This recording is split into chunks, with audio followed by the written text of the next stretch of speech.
Hola a todos, buenas noches. Hoy es martes 23 de abril de 2024. Son las 6:45 de la noche. Falta un cuarto para las 7 de la noche en Colombia. Yo soy Mike y les doy la bienvenida a nuestro día 11, al día 11 de nuestro curso básico de español Charlemos Pues. Es un curso básico enfocado en conversación. Hi everybody, good evening. Today is Tuesday, April 23rd, 2024. It's 6:45, quarter to 7 p.m. in Colombia. I'm Mike and I bid you welcome to day 11. This is Charlemos Pues, a basic Spanish course focused on conversational Spanish. For the past 10 days, we've been studying and learning a few things that can help us to start speaking Spanish, saying a lot of stuff. And the past couple videos, we've been watching and learning and studying something about verb conjugation, depending on the modal verbs, and when we have situations in which we have verb conjugated plus infinitive form, or verb conjugated plus the gerund form, which is different in English than in Spanish. So we've been doing that.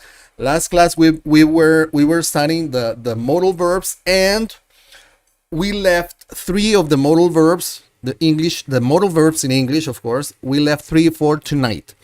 We left may, might, and shall.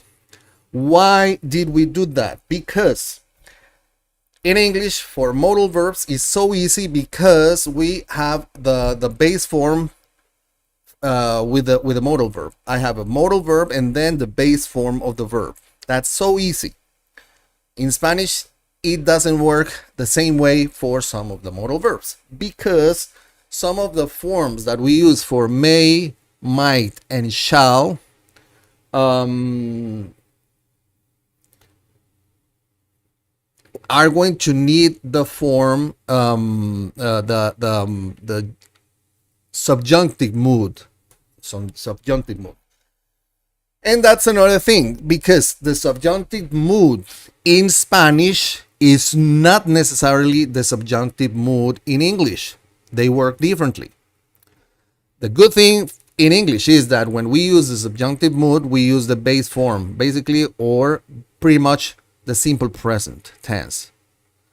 In Spanish, it doesn't work that way. It has a different conjugation. And that's what we're going to do tonight, actually. So I want to thank you for being here tonight. The ones who are watching this live with me right now, who are live here with me, thank you very much for being here tonight. Also, to the subscribers and members to the channel, thank you very much for being here tonight with us. And those of you who are watching this video later, because this is part of a playlist that is called Let's Talk, Charlemos Pues. And you can watch this whenever you want. So thank you very much for the support, and let's try and start with tonight's class. So if you like the video, remember, you know what to do. Share with your friends, group, social media, and you haven't yet subscribed to the channel. That helps a lot in this effort of growing and reaching more and more people every day. So the subjunctive mood in Spanish. The subjunctive mood in Spanish is used in order to express desire, wishes, to express commands, odds, possibilities, opinions, describe situations that haven't happened yet, situations that haven't occurred yet. Right? That's pretty much, it's the same use that we give to this subjunctive in English, pretty much. The present subjunctive has a very interesting conjugation table. If you have seen the videos in which I teach the conjugation of the verbs, perhaps you have seen that we have I have different verbs, different tenses, and I go through all of the different tenses, and some of those are the subjunctive mood for either the present or the past. Here tonight we're going to talk especially about the subjunctive present, the mood, the present subjunctive mood, okay? Which in English is the same as the verb in the base form. So let's check this. In Spanish, we have this table. This is the present subjunctive table in order to conjugate verbs. This is for regular verbs. Remember, regular verbs follow rules. That's why they are called regular verbs. So if the verb in the infinitive form ends in ar, we need to change the ar ending, leave the root of the verb, and change the ar for this accordingly to the subject. And if the verb ends in er or ir, we use this column here. So I have a few verbs here: hablar, caminar, estudiar, bailar, cantar. These are regular verbs ending in ar. Correr, leer, beber, aprender, comer. These are regular verbs ending in er. Vivir, escribir, partir, decidir, compartir. That would be regular verbs ending in ir. Hablar, to talk. Caminar, to walk. Estudiar, to study. Bailar, to dance. Cantar, to sing. Correr, to run. Leer, to read. Beber, to drink. Aprender, to learn. Comer, to eat. Vivir, to live. Escribir, to write. Partir, to live. Decidir, to decide, to make a choice. Compartir, to share. These in Spanish are regular verbs. So I have several examples, and we can try and understand how to conjugate the present subjunctive mood for those verbs. If you see, I have here ello, which would be it. But remember, this is not quite what we do in Spanish. We rarely talk about ello. We use ello, but not necessarily the same way we use that in English as the subject pronoun. Not necessarily. And I'll try and make a full video about this, and also a full video about subjunctive mood, which is in Spanish is complicated. And funny thing, if you ask a Spanish native speaker about the subjunctive mood, most likely he's gonna tell you, I don't know. Hey Ricky Bobby, gracias por estar aquí. Bien, que estar listo para cosas nuevas. Muchas gracias por estar aquí. Thank you for being here, Ricky. Thank you for being here. So we were saying, so we have this table. Give me a second again. So if I have hablar ends in ar, yo hable, tú hables, usted hable, él hable, ella hable, ello hable, nosotros hablemos, ellos hablen, ellas hablen, ustedes hablen. If we have correr, which ends in er, yo corra, tú corras, él corra, usted corra, ello corra, nosotros corramos, ellos corran, ellas corran, ustedes corran. And vivir, yo viva, tú vivas, él viva, usted viva, ella viva, nosotros vivamos, ellos vivan. So that would be the way in which we are going to use the regular verbs. We're going to give the present subjunctive mood to the regular verbs based on this table for the verbs and regular verbs and in ar, er, ir. Er, ir the same, are different, right? Okay, so I have these examples. This is an example of a sentence in English which uses the subjunctive mood, the present subjunctive mood. It is important that I talk. In Spanish would be, es importante que hable, que yo hable, right? I'm going to skip the pronoun here. Remember, we can do that. Es importante que hable, que yo hable, que hable. Hablar is this one, so I change hablar, que yo hable. For run, correr, it is important that I run. Es importante que corra. It is important that I live. Es importante que viva. This is just to show you how the subjunctive mood works in English and how it works in Spanish. Although talk is the base form in English, in Spanish, we would think that the base form would be the same infinitive form, which is not in this case, because it is the subjunctive mood. It is different. If you see hablar, for you, in this case, you as tú, because remember, you can be tú, usted, ustedes, vosotros, vosotras, can be different. So in this case, you as tú, it is important that you talk. Es importante que hables, que tú hables. It is important that you run. Es importante que corras. It is important that you live. Es importante que vivas. Check this out.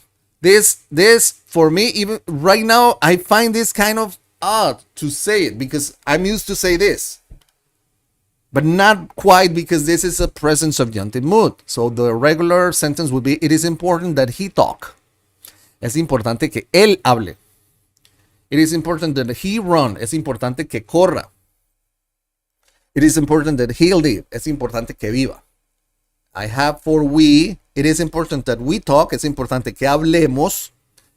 It is important that we run. Es importante que corramos. It is important that we live. Es importante que vivamos. Can you see? What I'm doing here is just following this same conjugation table for the present subjunctive mood with different verbs, with different pronouns, and with the same sentence, basically. Just to give the idea of why this works like this, right?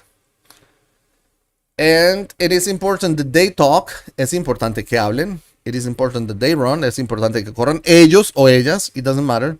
It is important that they live. Es importante que vivan. So that is the way the subjunctive mood works with the verbs in Spanish. In Spanish, the present subjunctive, it's way different than it is in English. Once again, because in English, it's just the base form. It's the base form. That's it. In Spanish, it changes.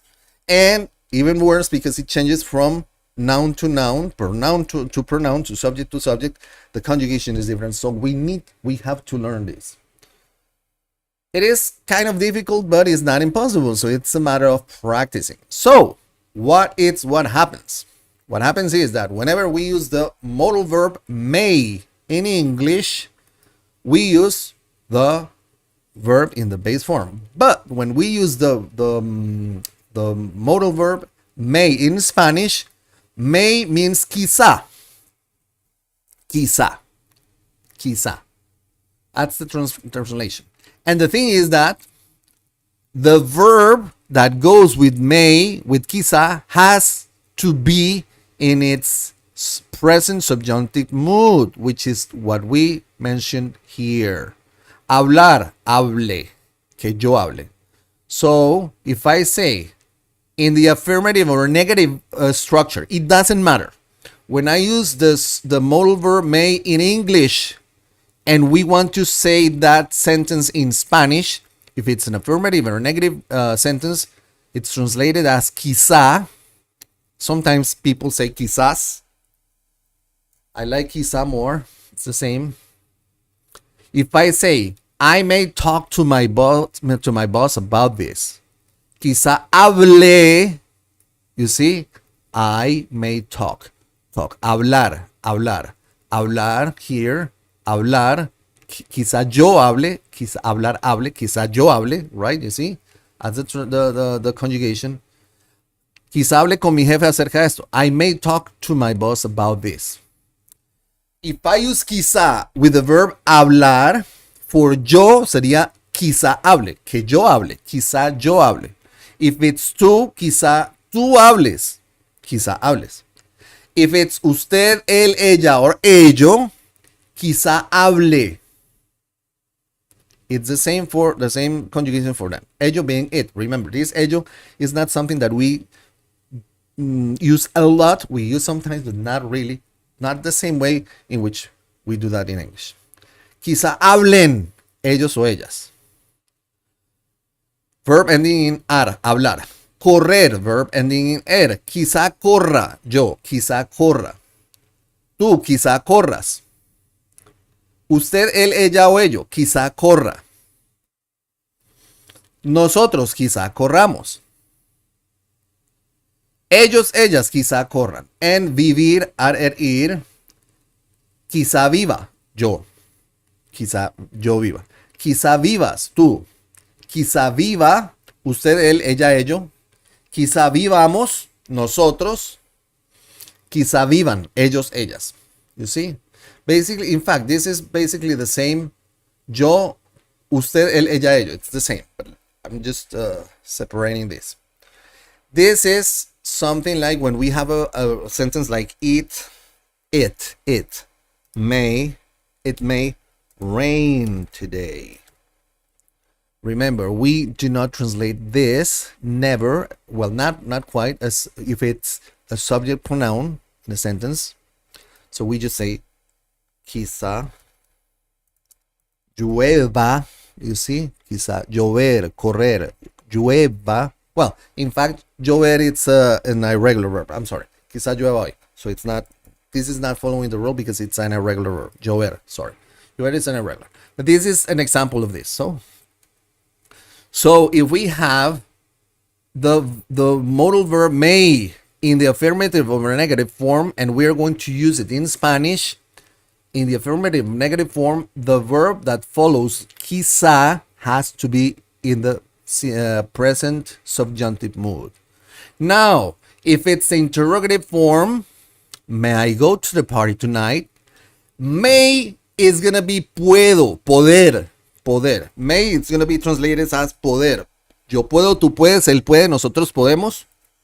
Yo puedo, tú puedes, él puede. Él, ella puede, ello puede. Nosotros, nosotras podemos. Ellos, ellas pueden. You see, this is an irregular verb. And when we use may in the interrogative form in Spanish, may is translated as poder. And the verb, it goes in the infinitive form. So this is why I told you before, this can be tricky. And that's why I wanted to give it a separate class so we could talk about this in detail. This is for may, right? For might, might is translated as puede que. It might, puede que. It might rain later. Puede que llueva más tarde. So bring an umbrella. Así que trae una sombrilla, trae un paraguas. It might rain. In this case, for might, it happens the same. Whatever verb comes with might has to be conjugated in Spanish in the present subjunctive mood. So if I say, I might talk to your dad, puede que hable, yo, puede que hable con tu papá.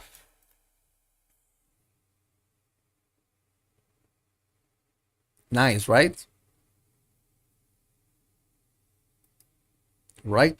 And we are following this table.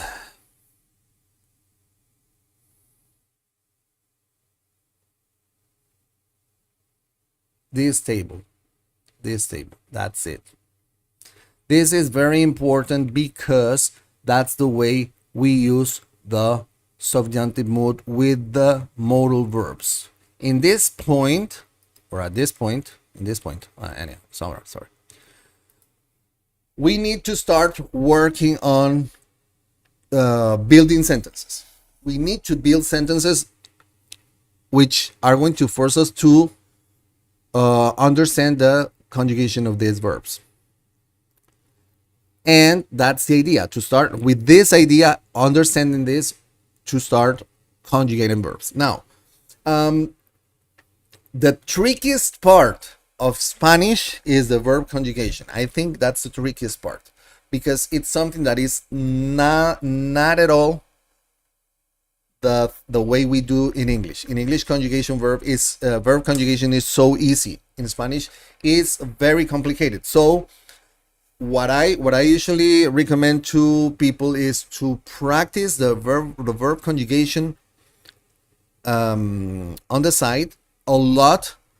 Practice in building sentences in different tenses, simple present, simple past, simple future, the subjunctive mood. Ricky Bobby, puede que, super cool. I always wanted to know how to say puede que.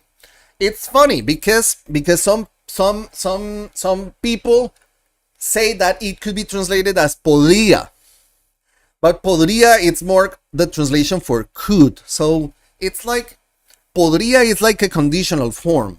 Some people do that when they translate might. But I find a better translation that conveys more perfectly the significance of might is puede que. Because, please tell me if I'm wrong, as far as I understand, when I say I might go or it might rain, I'm talking of it's less likely to happen, right? It's not a 50-50 chance. It's less likely to happen. In Spanish, when I say puede que, it conveys that. It conveys that. Puede que llueva. Puede que llueva. That's it. That's interesting, right? That's interesting. Now, we have the verb, the modal verb shall. Shall. Shall, if it's used in the negative or affirmative form, it's basically a future. It's basically a future. So we go with the future. Don't worry about that. We most likely go with the future. But when we talk about using shall as a question or as a tag question, it has a different meaning. Because when I say, shall we talk about this, it's like an invitation to do that, right? Do you think it's okay if we talk about this? Right? And in this case, shall, the translation that I like the most for shall is te parece. Te parece. Te parece. Do you think it's okay? Te parece. Shall we talk about te parece bien? ¿Te parece que hablamos? Espérate. ¿Te parece que hablemos? Que hablemos, sí. ¿Te parece que hablemos de esto? ¿Te parece que hablemos de esto? Shall we talk about this? ¿Te parece que hablemos de esto? Another way to translate this would be, ¿te parece si hablamos de esto? These two ways in Spanish are used when we do this. Shall we talk about this? ¿Te parece que hablemos de esto? ¿Te parece si hablamos de esto? This would be like, ¿te parece bien que hablemos de esto? ¿Te parece bien si hablamos de esto? Shall we talk about this? This is like the best translation for this form. Shall we? Shall we? Shall we? ¿Te parece bien si? ¿Te parece bien que? Now, if we use te parece bien que, we use the subjunctive form. If we use si, we use the simple present tense. Nosotros hablamos, nosotros comemos, nosotros salimos. Que hablemos, que vayamos, que salgamos. So, if we translate in the interrogative form, shall, to Spanish, we go as te parece bien que or te parece bien si. But if we say te parece bien que, we have to use the subjunctive. Present subjunctive mood, which we already talked about. And if we use te parece bien si, we use the simple present tense. And in this, with the tag question, this is basically an imperative form, which I think I have a video about this. I think I have a video about this. Interrogative form. I think I have that. Yeah, I think I have that. Yeah. And this is te parece. Te parece? And that's it. So, with this, we have covered all of the ways in which we are going to use verb conjugations when it comes to Spanish. I'm sorry, I wasn't showing the screen. Sorry. Give me a second. I was talking about the shall, and I didn't show the screen. Sorry about this. This is the shall. Shall. When we say shall we talk about this, we can use either te parece bien que or te parece bien si. When I say shall we, te parece, let's do this. ¿Te parece bien? Shall we? ¿Te parece bien que? Or ¿te parece bien si? And if we use ¿te parece bien que? We use the present subjunctive mood. And if we say ¿te parece bien si? We use the simple present tense. That's it. So I'm sorry for this. I just forgot to switch the screen right now, but now we did. So what's let me check. Very interesting, Ricky. Okay, ¿te parece si? It's like, do you think? You think? Yeah. That ¿te parece bien si? Is like, do you think it is okay if we? Do you consider that it's okay if we? Do you think that it's okay that we? Yeah, that's shall. Shall we? Shall we go to the doctor? It is okay if we go to the doctor. Do you think it's okay if we go to the doctor? ¿Te parece que? That would be like the translation in Spanish. To me, it's like the translation that fits the most, that conveys the meaning most. So we have covered different ways of conjugating verbs with the modal verbs. How do we do that when in English we have two or more verbs conjugated by the same subject, not by different subject? I want to go. I like fishing. Things like that. Because in English, it has different ways to do that, but in Spanish, it's pretty much straightforward. But when it comes to modal verbs, there's a trick. When it comes to may, might, and shall. So you need to keep checking that, because that's the subjunctive mood. I think I'm gonna make just one video for the subjunctive, maybe a couple videos, because it's a complex subject.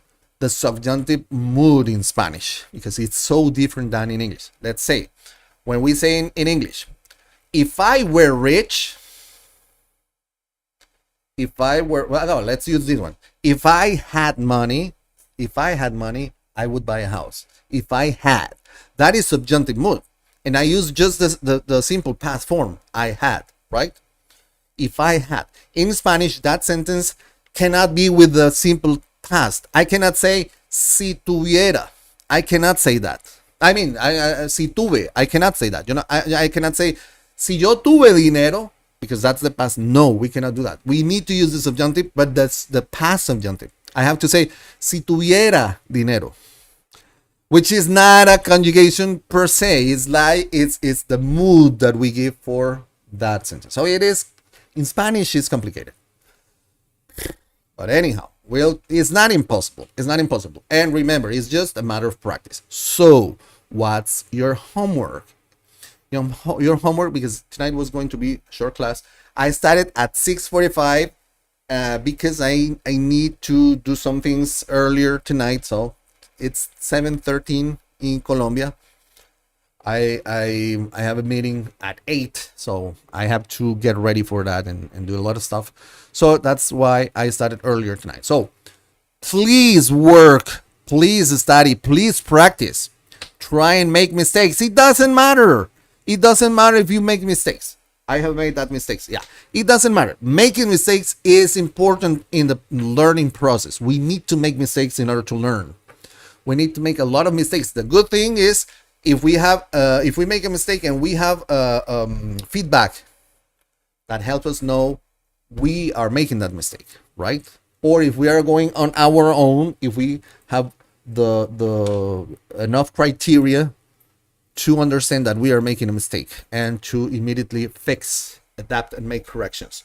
So remember, your homework is working on the stuff that we learn every class. Check all the classes that we have had so far. Practice a lot. These past couple classes haven't been really about talking, speaking, but nonetheless foundations that we're going to need in order to be able to keep on talking and understanding what we're listening to. So it's very important. Practice passive listening, practice active listening, practice shadowing or mirroring, which is pretty much the same. If you have questions, let me know. ¿Le molesta qué parte de Colombia? I live, Ricky, I live in the COVID zone state, department. We call department the state. It is called Valle del Cauca. I live up north. 20 minutes from Pereira, Risaralda, the coffee region. Protos Adventures, hola, Mike, ¿cómo estás? Just miss your life. Don't worry, don't worry. You can just check the class. And tonight I started earlier. Because I have some stuff to do. I have a meeting.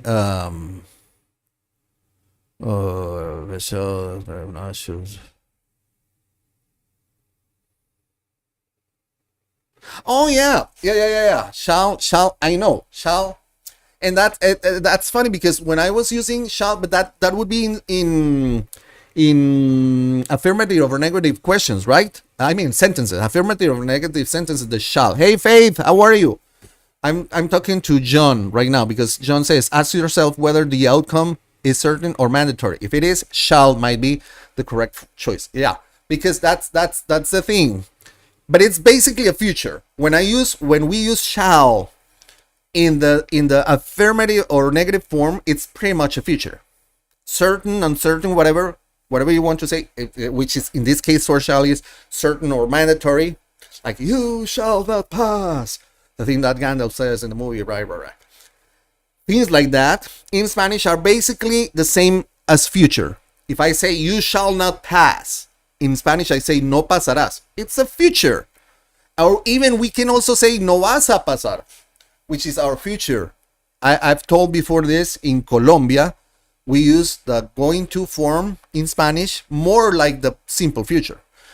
If I'm going to say I will work tomorrow, instead of saying trabajaré mañana, most likely I say voy a trabajar mañana, right?